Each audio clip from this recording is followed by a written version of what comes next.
Économie, le Fonds monétaire international en Afrique, une imposture géopolitique. Nous nous interrogeons, mesdames, messieurs.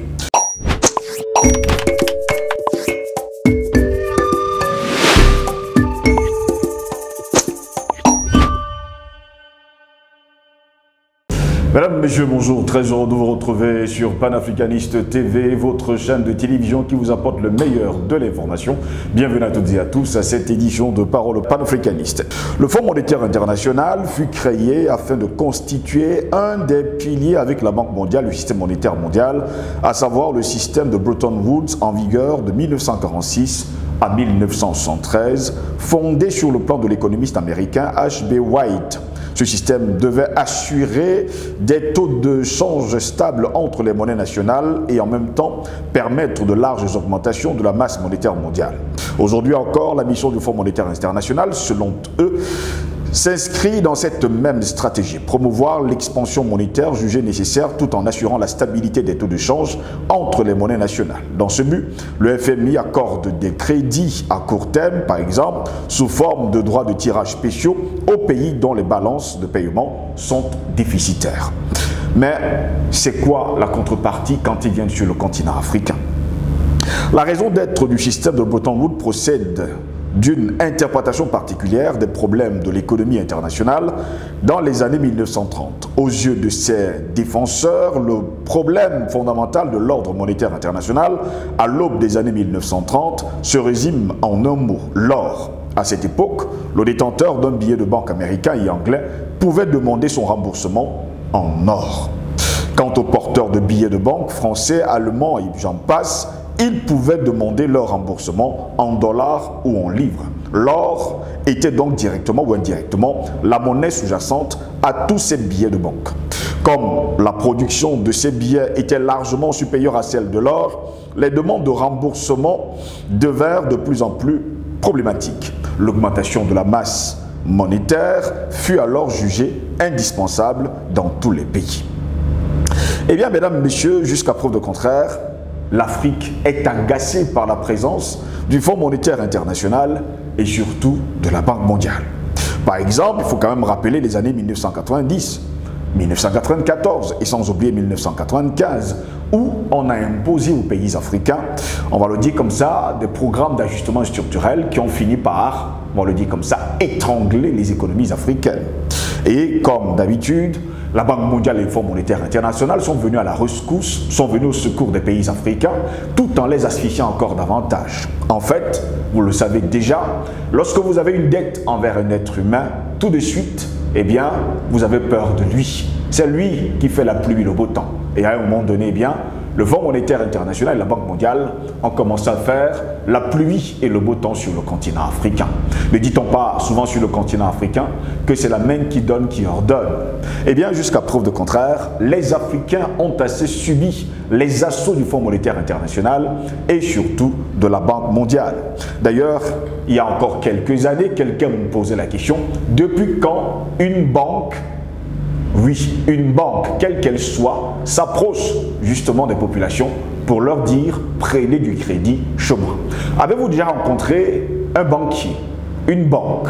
D'ailleurs, vous rencontrez en route, arrivez chez vous et vous demandez tout de suite de prendre du crédit pour que vous puissiez résoudre vos problèmes. Eh bien, c'est le cas du Fonds monétaire international qui écume, on va le dire comme ça, les capitales africaines, demandant justement à nos autorités de prendre du crédit chez eux. Aujourd'hui, en 2024, ou alors à l'aube, alors carrément de l'année 2025, bien, les Africains sont agacés par le Fonds monétaire international et surtout n'en veulent plus. Voilà pourquoi nous nous interrogeons encore ce matin, économie, le Fonds monétaire international en Afrique, une imposture géopolitique, telle est notre interrogation. Pour répondre à nos questions, nous sommes avec Albert Anatola ici. Il est journaliste d'investigation et surtout directeur de publication du journal Le Cactus. Albert Anatola ici, bonjour, bienvenue à vous. Bonjour à vous, monsieur Ngoz. Je dis bonjour à l'Afrique, je dis bonjour au monde. Je salue les révolutionnaires de Centrafrique. Je parle de cette jeunesse-là qui est engagée, déterminée et qui surtout s'interroge sur les ambiguïtés géopolitiques, je veux dire des choix géopolitiques et géostratégiques de son dirigeant. le professeur Ashkan Tolera, parce qu'on ne connaît pas s'il va en Russie, qu'il retourne en France. Ça devient un peu compliqué à déchiffrer, n'est-ce pas? Et je crois qu'il est important qu'il choisisse véritablement son bloc. C'est important qu'on lui dise, dans le contexte de basculement géopolitique que vous savez, il n'est pas bon de penser qu'on va choisir d'être une chauve-souris. Il faut carrément et courageusement choisir son camp.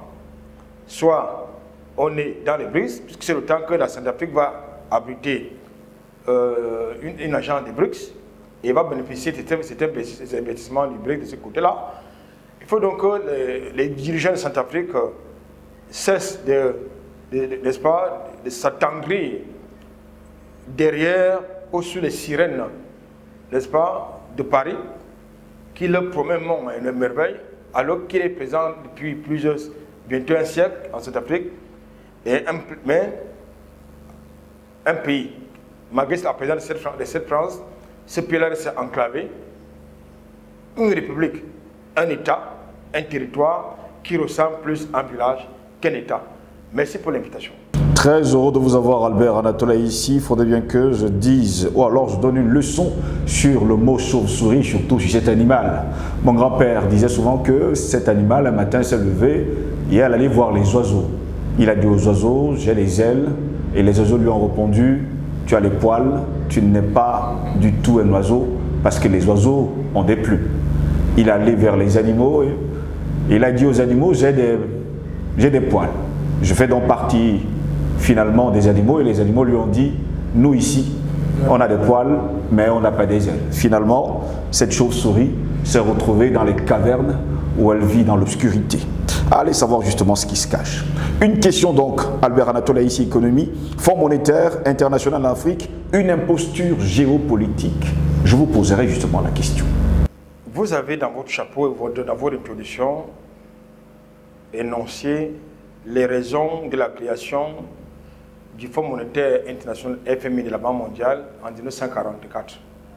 C'est-à-dire que nous sortons de la Deuxième Guerre mondiale, enfin le monde sort de la Deuxième Guerre mondiale, dévasté par deux guerres successives, la première et la seconde.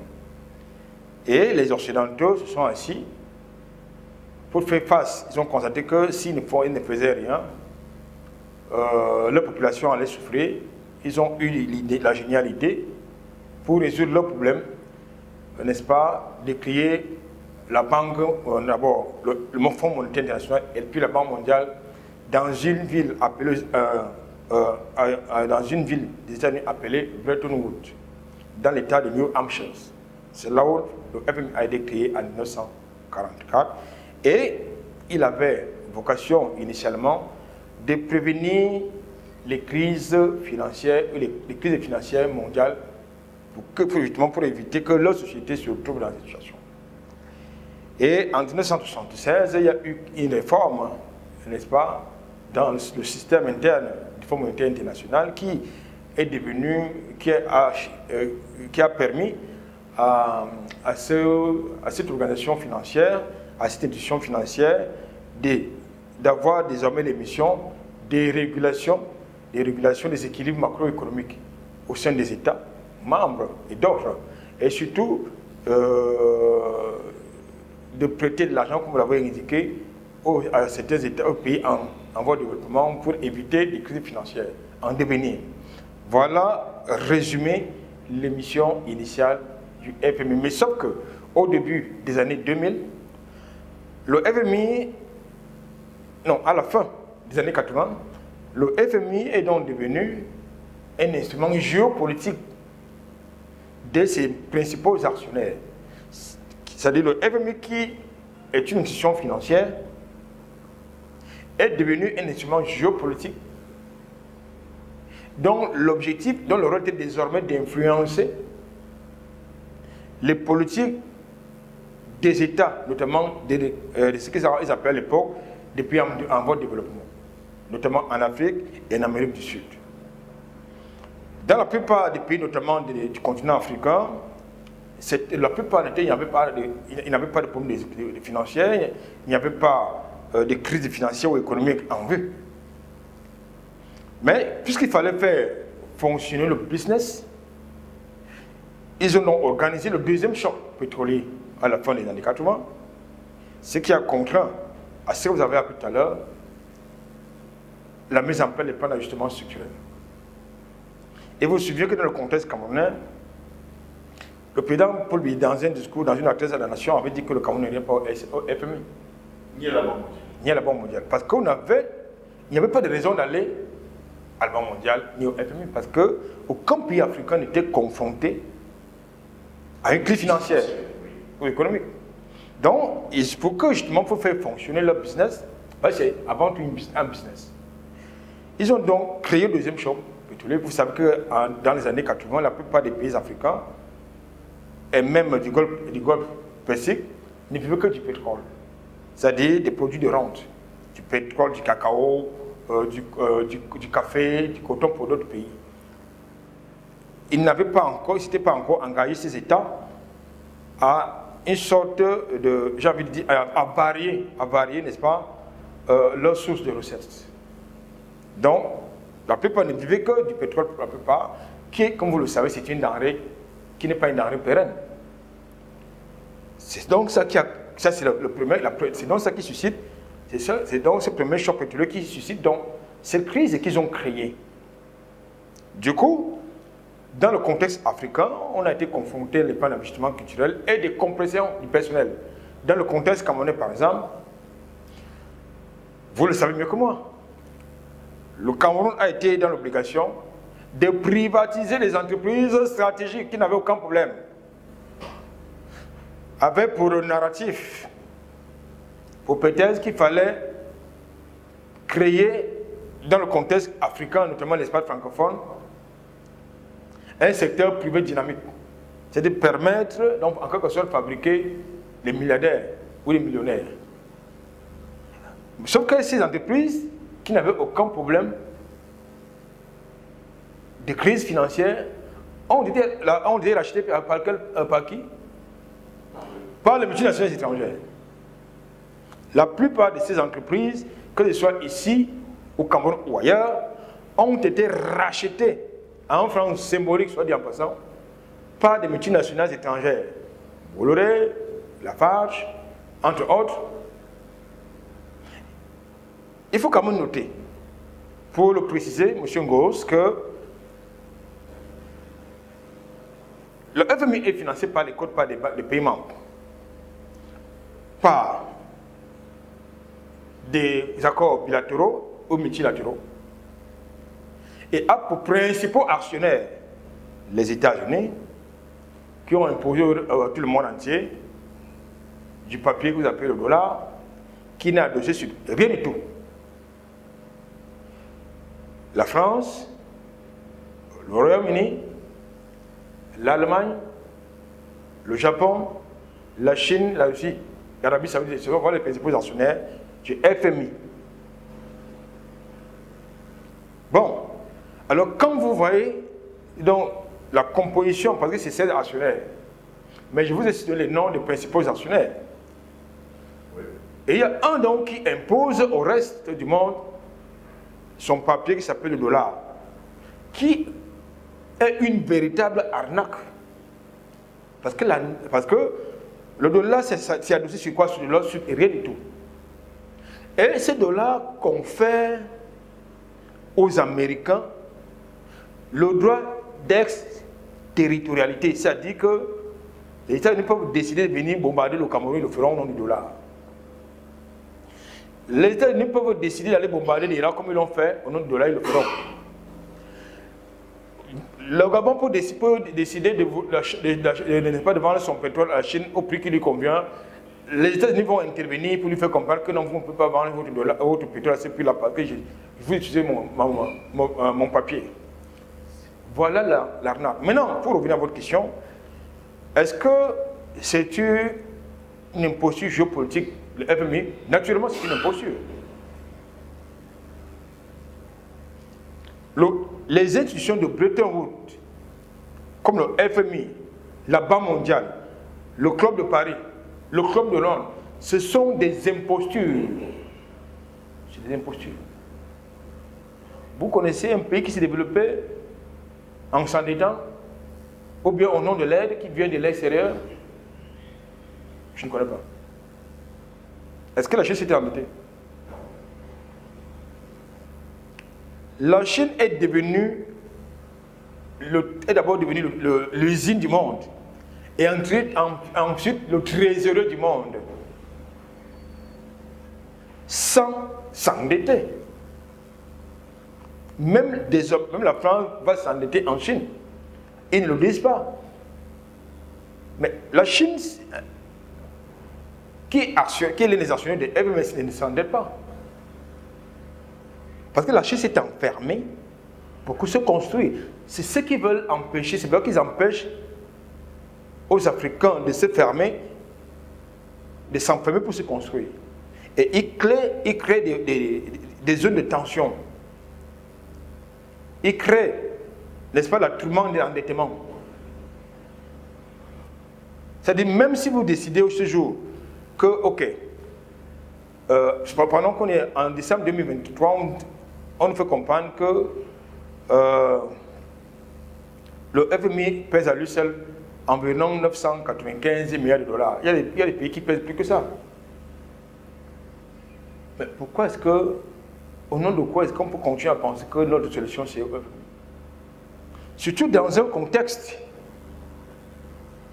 de basculement géopolitique où on a plusieurs éventails de choix. On peut changer.